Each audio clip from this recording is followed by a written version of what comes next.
What is going on, everybody, and welcome back to the Locked On Pirates podcast. I am, of course, your host who does the most, Ethan Smith.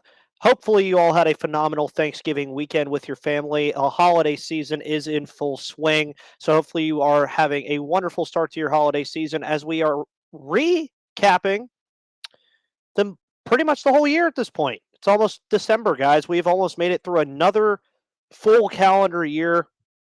And again, I cannot say I didn't actually get a Thanksgiving episode or a Friday episode out to you guys, but I did want to tell you that I'm very thankful for all of you for listening to this podcast every day as you do. Again, I hope you guys all had a phenomenal Thanksgiving. And I am glad that you were tuning into the Locked On Pirates podcast, wherever you may be tuning in, be it YouTube, be it Spotify, Apple Podcasts, Megaphone, Google Play, wherever you get your podcast, you can find the Locked On Pirates podcast and me, of course, on this Locked On Pirates podcast. On today's episode, over the weekend, the Pittsburgh Pirates decided to sign Carlos Santana, a veteran first baseman / DH, for a number that we haven't seen thrown around in quite a while in Pittsburgh in the offseason outside of the Key Brian Hayes extension and the Brian Reynolds buying out the arbitration years. But we haven't seen this kind of money go towards a free agent in quite some time. So we're going to talk about that signing and what impact he will have on the team in 2023. And multiple reports suggest that Kyle Gibson and the Pirates have genuine interest in a possible union of sorts for Kyle Gibson to become a Pittsburgh Pirates pitcher. So we'll talk a little bit about that as well as recapping the episode with Today in Baseball. So with that said, guys, again, thank you so much for always tuning into the Locked On Pirates podcast, wherever you could find your podcast. Thank you so much. Again, my name is Ethan Smith. Follow me on Twitter at MVP_Ethan or at Locked On Pirates. And with that said, let's get into today's episode, everybody. You are Locked On Pirates, your daily Pittsburgh Pirates podcast. Part of the Locked On Podcast Network, your team every day.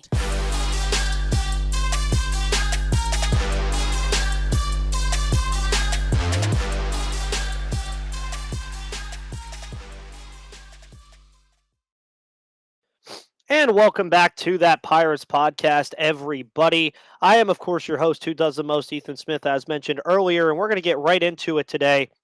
The Pirates have had somewhat of a busy offseason so far, something that a lot of teams have not been able to say as the offseason for Major League Baseball, as usual, does not usually pick up until around December, January, and February. So we'll see what big things transpire for the rest of the offseason for the Pittsburgh Pirates, but let's talk about what they've done so far. We're going to recap that a little bit right now. They started it off with the first move pretty much of the 2022 offseason, 2022-2023 offseason in all of baseball, pretty much by getting G-Man Choi. That kind of started the Tampa Bay Rays fire sale that they've had going on, cutting payroll and pushing things down after being swept by the Cleveland Guardians in the AL wildcard series. The first time, of course, the wildcard series was not one game and it was 3. Shout out to all my Pirates fans who were here 2013 through 2015 because we all hate it. We all wish that was us because I guarantee you we probably would have won 2 out of those 3 instead of just 1. So they follow it up with after that with a Kevin Newman trade for Dauri Moreta. Of course, check out my episode from last week with the guys over at Locked On Reds, Jeff Carr, Stephen Offenbaker. We talk about that a little bit. That was a very fun episode where we talked about Dauri Moreta and the Kevin Newman trade. They then traded Hoy Park to Boston for a young prospect. They also picked up Lewin Diaz off of waivers from the Miami Marlins. I found that very interesting. And then, of course, the recap and the finalized final move that they've made so far, picking up 36-year-old veteran first baseman / DH Carlos Santana. Obviously, the one thing that most people have heard, and that I'm going to relay that information to you now, is that Santana will just be a guy here until the deadline. Sure, that's fine. But the Pirates definitely put an emphasis on something that they said they were going to do at the beginning of this offseason, which was shore up the first base position. The first base position, as many of you know, if you listen to this podcast or even watched a sliver of Pirates baseball this year, the first base position was a mess. There was no other way to put it. The first base position was absolutely terrible for this team. It was manned by Yoshi Tsutsugo for quite some time. You got some Michael Chavis in there Of course, Michael Chavis was a fan favorite because of his energy, because of the way he carried himself. He just still wasn't getting it done. And then you also have some other names and suspects that filled in at that position when there were injuries. It was overall just not good. So now this offseason, the Pirates have already signed 3 first basemen. G-Man Choi, very good against righties. Carlos Santana, very good against lefties. Lewin Diaz, very good defensively. G-Man Choi, also very good defensively. So the Pirates put an emphasis on shoring up this position. They have done that. And the other thing they've done, especially with the Santana signing, is even if Santana's only here until July, which is a real possibility, by the way, he's 36 years old. That doesn't fit the bill of what the Pirates are doing right now. But it's a move that's very good because I think Santana and Choi, for that matter, 2 guys who were heavily shifted last year, I believe G-Man Choi was actually the most shifted player in baseball last year, are going to benefit from the fact that the shift is now changing and not really a thing anymore. And looking at it under a microscope, I'm going to pull up Carlos Santana's stats here. You look at a guy who's never batted over 300, but there's some really, really good seasons in here. Of course, last year he was started the season with Kansas City, had a pretty decent 2021 in Kansas City, 19 homers, 69 RBIs, traded to Seattle as part of their playoff push where they get their first playoff series win in quite some time, their first playoff appearance in quite some time. Former Cleveland Guardian, Philadelphia Philly, returns to Cleveland. And that season in 2019 is the one that I keep looking back on. Now, of course, Santana, again, 36 years old. You can't expect too much out of him. If you're looking at this from 2010 to 2022, I think the Santana that you could expect as a ceiling for the Pirates to say, now this is with the assumption that he would be here from day one to the end of the year, which I don't think will happen. I would look at the ceiling as the 2015 year, 231, 357, 395 slugging with a 752 OPS, 19 home runs, 65 RBIs, 108 walks. That's something I think Santana could do at his age. The floor, however, probably more of a 2020 truncated year, even though he still had a pretty solid year in terms of the home run number. But I also think even you look at the bottom graphic, part of this graphic here, 2022, 202, 316, 376, 692. To the naked eye, that is terrible. Batting average wise, it is. OPS wise, it is. But you're also looking at a guy who hit 19 home runs, 60 RBIs, and had 71 walks. 71 walks, mind you, was the second least amount of walks he's ever had in a season outside of 2010, where he didn't play the whole year, and 2020, where there wasn't 162 games. The next number before that, 86. He has had 4 seasons where he has walked more than 100 times.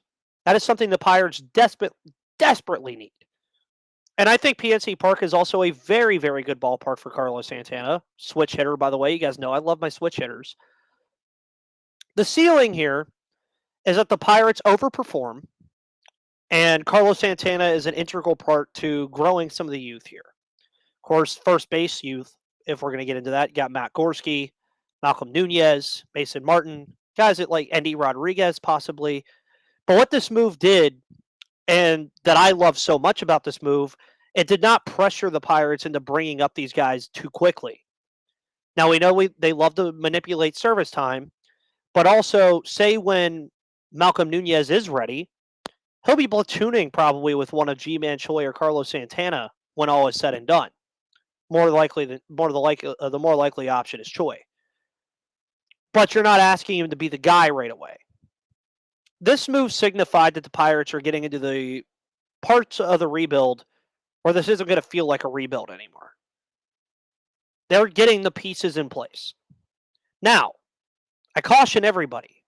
Do not expect Carlos Santana to be like absolutely ridiculously good. Expect him to have suitors at the deadline if he's playing any kind of well, like Vogelbach did. And expect the Pirates to make that move.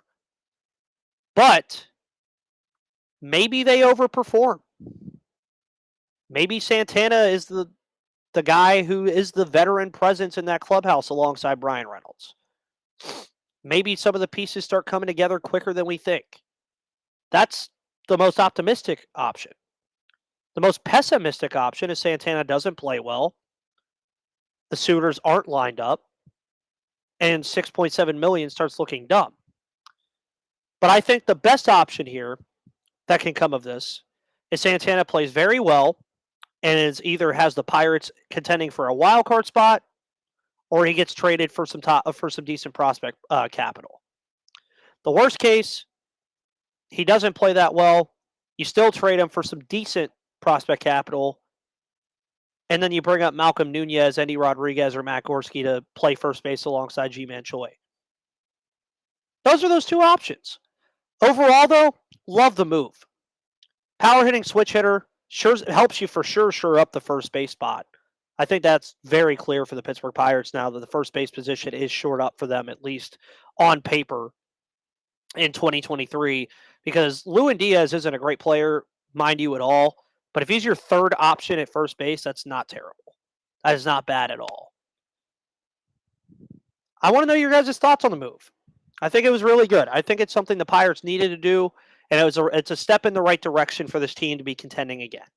Even though, again, people will get mad if he gets moved in July, but he's 36 years old. Let's see what he can do while he's here. Let's enjoy him while he's here. Maybe he does some things we don't expect for the Pittsburgh Pirates. Before we get into the Pittsburgh Pirates having genuine interest in a player and a pitcher who pitched in the state of Pennsylvania and also helped his team get to the World Series in some ways, I'm going to tell you guys about Bet Online. Of course, you're listening to this on Monday, November 28th, so if you have a very, very interesting hunch about the Pittsburgh Steelers tonight, make sure you go do it at betonline.ag or .net, whatever it pops up for on your browser. BetOnline, of course, is the number one source for sports betting info, stats, news, and analysis. Get the latest odds and trends for every professional and amateur league out there, from football to basketball to soccer to hockey and esports. They've got it all at betonline.net. They're always the fastest and the easiest way to get your betting fix. Head to the website today or use your mobile device to learn more. And again, the Steelers and the Colts play at 8:15 tonight. The Indianapolis Colts are minus 2.5 point favorites with the over-under set at 39.5. 53% of BetOnline users are betting Indy minus 2.5. Plus 118 money line for the Pittsburgh Steelers, minus 140 for Indianapolis. So if you're betting 100, you're winning 118 if you're betting on the Pittsburgh Steelers. So we'll see how it all goes. But the Pittsburgh Steelers and the Indianapolis Colts, in terms of the spread, very close together. So have fun with that at BetOnline, because BetOnline is where the game starts. Alrighty. So also today, a little tidbit of information that popped up for the Pittsburgh Pirates. Before that, though, if you want some national news on everything going on in the world of sports, you got the World Cup going on, the NFL, the NBA, all that fun stuff. Go check out Locked on Sports Today, hosted by Peter Bukowski. Beautiful podcast. Get your day started with 20 minutes of all the news you need all day. It's very nice. I do it every morning when I get into work. I always turn it on. But the Pittsburgh Pirates reportedly, not for sure, but reportedly, have genuine interest in Kyle Gibson. A name that has been sprinkled in there in some of these free agency predictions for the Pittsburgh Pirates and who they could sign in free agency to help shore up this pitching staff. Of course, you guys know I'm on the Sean Manaea train. But I also don't think the genuine interest in Kyle Gibson stops the Pirates from also pursuing Sean Manaea. Take a look at Gibson. I already have the graphic on the screen here on YouTube. You can always come to YouTube at Locked On Pirates to find these graphics that I reference. Career 4.52 ERA guy. Now, Texas Rangers Locked On Rangers host Bryce Patrick did say he loves Kyle Gibson and thinks Gibson would be a phenomenal fit for the Pittsburgh Pirates. Of course, Gibson's best days are behind him. Had a great 2018 in Minnesota, had a good 2015 in Minnesota. Could say he had a good 2014 as well. Pretty good 2021 season as well when he got traded from the Texas Rangers to the Philadelphia Phillies. And the ERA, not that great, but he was a pretty important piece for that Phillies team to get to the World Series this year on the back end of Aaron Nola, Zach Wheeler, and Noah Syndergaard. And I think that's what he would still even be in Pittsburgh. We wouldn't be asking him to be the first or second starter in the rotation. He would be a fourth or fifth option. Now, the genuine interest I do find interesting. I don't know what the money number would be in terms of getting Kyle Gibson. I would also assume at his age, it would probably be a 1-year deal. I also don't know his age, so we're going to look that up. We record these live in live time. He is 35, so I would expect a 1-year deal there at a decent price point, which, again, I think is fine. Because then if you're talking about Sean Manaea still or another starter, you're talking about a rotation that features Roansy Contreras, Mitch Keller, JT Brubaker, Kyle Gibson. We'll throw Sean Manaea's name in there. And then that also still leaves you the option of Luis Ortiz. You can move Johan Oviedo to the bullpen, which is where I think he'll ultimately end up in Pittsburgh. It's a pretty decent pitching staff. I'm not going to say good pitching staff, but it's a pretty decent pitching staff, if you ask me. And Ben Cherington, on the record, said that he was going to bring in starters in pitching this year. As I've stated on this podcast this offseason, that has been the biggest issue the Pirates have had over the last couple years, is that the starting pitching just couldn't stay healthy. It couldn't stay out there. Guys were getting tired by June or July. The bullpen would start in the top 10 in the league, and then it would falter into one of the worst in all of baseball the last 2 years. Moves like Kyle Gibson are not flattering moves based off of the number. But the Pirates are known for reclamation projects. Tyler Anderson just got $13.5 million a year per annual AAV from the Los Angeles Angels. He was here 2 years ago. Gets traded to Seattle, ends up at the Dodgers. Now he's an Angel. Reclamation project. Jose Quintana, brought in last year, has a phenomenal year. Gets traded to St. Louis, starts a playoff game for the Cardinals. He's going to probably garner some money this year. And I've also flirted with the idea that the Pirates bring him back. I would actually love that. Because if they could get Gibson, Manaea, and Quintana, Keller, Contreras, Quintana, Manaea, and Gibson, sure. Michael Burrows supplements it in later in the year. Quinn Priester. I could get behind that. I wonder if you guys could get behind that. I could get behind that. But the genuine interest is there. This was from Rob Bernthal, by the way, of The Athletic, about the possibility of the Pirates going after this guy. But there have been other guys that the Pirates are potentially interested in. We'll see. I don't know. The offseason's still very young, and the Pirates have already done a lot. In other news, of course, over the weekend, O'Neal Cruz was just he was just chilling in the Winter League game, just doing his thing, hitting home runs effortlessly. There are possibilities around free agency still for the Pittsburgh Pirates of interesting stuff that can happen. But I would not mind Kyle Gibson. I want your guys' thoughts on that. I think Kyle Gibson, again, older guy, guy that potentially makes some noise, another possible trade at the deadline candidate with his age, and a good supplement and innings eater until some of the younger guys are ready. I have no issue with getting Kyle Gibson. Another thing you shouldn't have an issue with is securing your home. And you can do that with Simply Safe. Did you know that over the holidays, property crimes like burglaries and package theft spiked nationally? That's why our friends at Simply Safe Home Security are offering 50% off their award winning security system so that more families can feel safe and secure this holiday season. Order your Simply Safe system for half off today and enjoy advanced security and greater peace of mind this holiday season. Simply Safe was named the best home security system of 2022 by US News and World Report a third year in a row.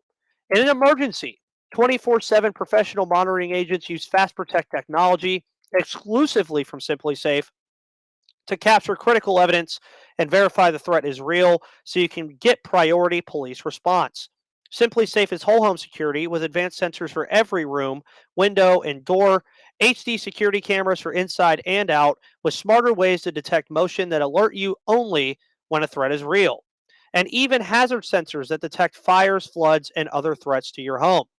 24/7 professional monitoring service costs less than $1 a day, less than half the price of ADT's traditional professional install system.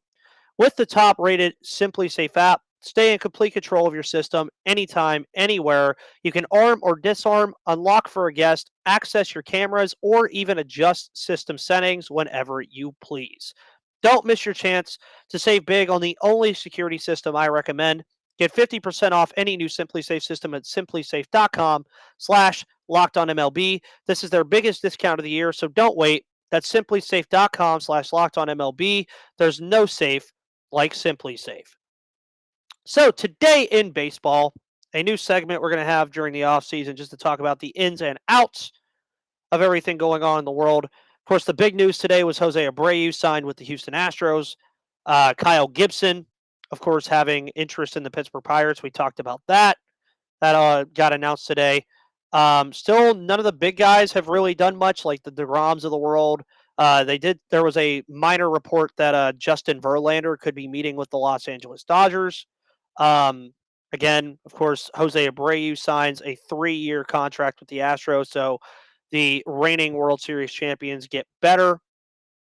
Um, Other things to talk about, Miguel Cabrera confirmed that 2023 will indeed be his last season as a Major League Baseball player. Of course, the Detroit Tigers legend is a surefire Hall of Famer. Got his 3,000th hit this past year, so he will definitely garner a farewell tour. The Mariners are also among teams interested in signing Michael Conforto, another big free agent that's been going to be getting a lot of attention. Um, of course, there was an owners meeting this upcoming Thursday in New York. O'Neill Cruz over the weekend hit a home run in a winter league game, so that's something that's going on. Lots of stuff for a semi-quiet offseason has been going on for this team. So I don't know how you guys feel, but things are definitely, I think, on the come up for this Pirates team after the Santana deal. Things are only going to continue to get better, and I don't think the Pirates offseason is done from any stretch of the imagination. But, guys, with that said, thank you so much for tuning into the Locked On Pirates podcast today here on Monday, November 28th. Hopefully, you're listening to me before the Steelers kick off against the Indianapolis Colts, so make sure you go check out Locked On Steelers with Christopher Carter, if you would be so kind. Also, go check out Hunter Hodes of Locked On Penguins and Nick Farbaugh of Locked On Pitt for all of your Pittsburgh news, be it Penguins, Steelers, Panthers, or Pirates. Thank you guys so much. Again, follow me on Twitter at MVP_Ethan or at Locked On Pirates, and you guys have a phenomenal rest of your Monday.